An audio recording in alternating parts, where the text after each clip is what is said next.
Hello there, my name is Solmaz, and you are listening to Tabling Thoughts podcast. In this podcast, I talk about my experiences as a relationship coach and psychotherapist. The little things that I noticed in my clients' day to day lives, which may affect the quality of their lives and relationships enormously, and for some reasons, they don't pay that much of attention to them. As I mentioned, I'm a relationship coach and I also practice as a psychotherapist in Ontario, Canada.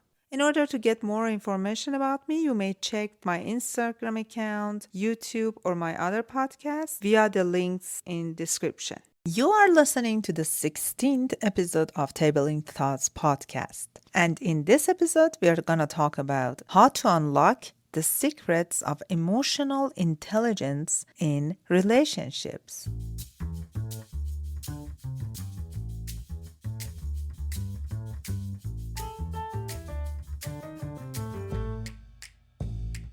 I had many requests to talk about emotional intelligence. Since my expertise specifically around relationships, I decided to talk about some secrets of emotional intelligence in relationships to make the topic more attractive and useful. So let's see what's emotional intelligence. Emotional intelligence, or EI, is a set of skills that allow individuals to recognize, understand, manage, and use emotions effectively. Unlike cognitive intelligence, or IQ, which focuses on logical reasoning and analytical skills, EI emphasizes the ability to navigate the emotional aspects of life. So there are some components of emotional intelligence. One of them is self-awareness, the ability to recognize and understand your own emotions, triggers, and responses. Being aware of your emotional state helps you understand how your feelings impact your thoughts and behaviors. For example, whenever you feel stressed, how you take steps to manage that stress.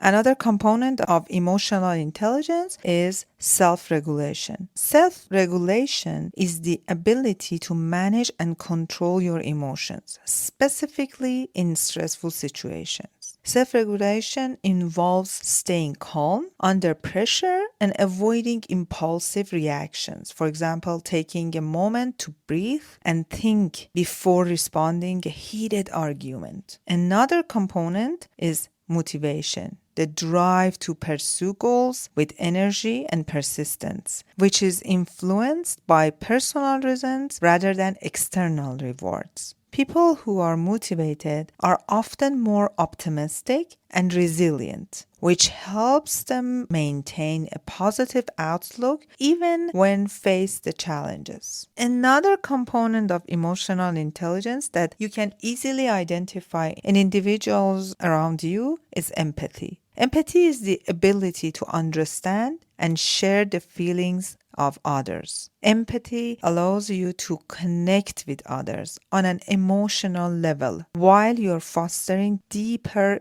relationships. Empathy involves actively listening and responding to others' emotions without pretending, being authentic and genuine. Social skills is another component of emotional intelligence. The ability to manage relationships and build networks effectively. Social skills include effective communication, conflict resolution, and the ability to inspire and influence others. You're not supposed to have all of them at once, but having each of them shows that you are maintaining a level of emotional intelligence. For example, using clear and respectful communication to resolve a misunderstanding rather than having a discussion that aggravates the conversation in a wrong way. So let's see, why does it matter and why is it important to have emotional intelligence in relationships? Why is it crucial? The first reason is high emotional intelligence individuals are better at expressing their thoughts and feelings and being clear and respectful. They also listen actively.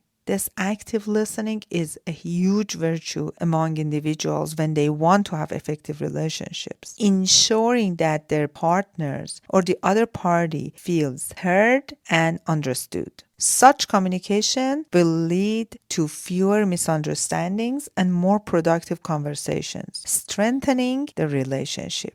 Another importance of EI in relationships is enhancing empathy. Empathy allows partners to understand and validate each other's emotions, creating a sense of connection and support. This fosters a deeper emotional bond and reduces feelings of isolation and loneliness within the relationship. In many couple therapy sessions I had, I noticed that one of the parties complains about not being heard, not being validated by the other party, and not being understood emotionally and morally. That could be because of the lack of enough of emotional intelligence. Emotional intelligence also facilitates the effectiveness of conflict resolution. People with higher emotional intelligence can manage their emotions during conflicts. It's very important because it helps preventing escalation and finding constructive solutions, which results in healthier arguments when both parties feel respected and heard, leading to quicker resolutions and less lingering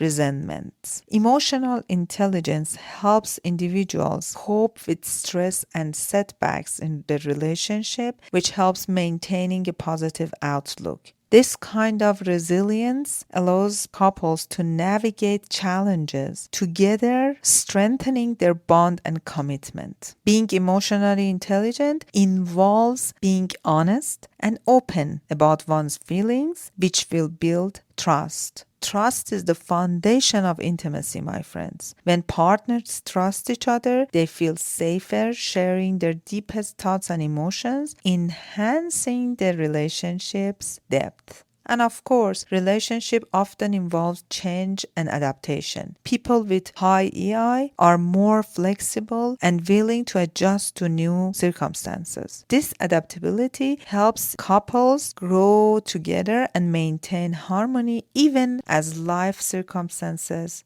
change.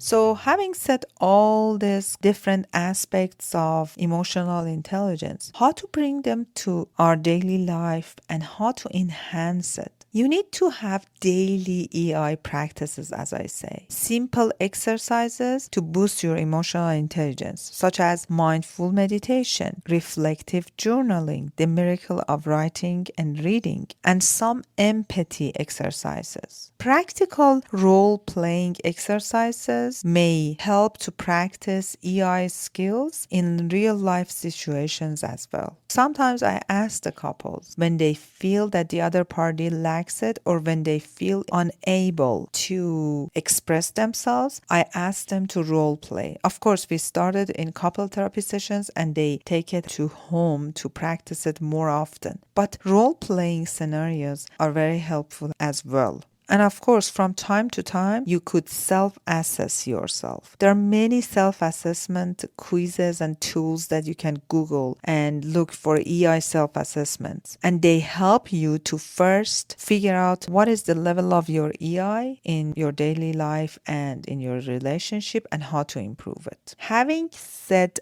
all we said so far, my friends, emotional intelligence is not just about managing your own emotions, but also about understanding and influencing the emotions of others. In relationships, high EI translates to better communication, deeper empathy, effective conflict resolution, and stronger, more resilient bonds. By developing and applying EI skills, individuals can create healthier, more fulfilling relationships that stand the test of time. So my friends, I really encourage you to start incorporating EI practices into your daily lives and observe the positive changes in your relationships. If you're looking for resources, there's a book that we put the link in this episode's description called Emotional Intelligence by Dr. Daniel Goleman that I use many of the tips in that book in this episode as well. And of course, in the resources of this book, you will find a couple of assessments and tests that you can use.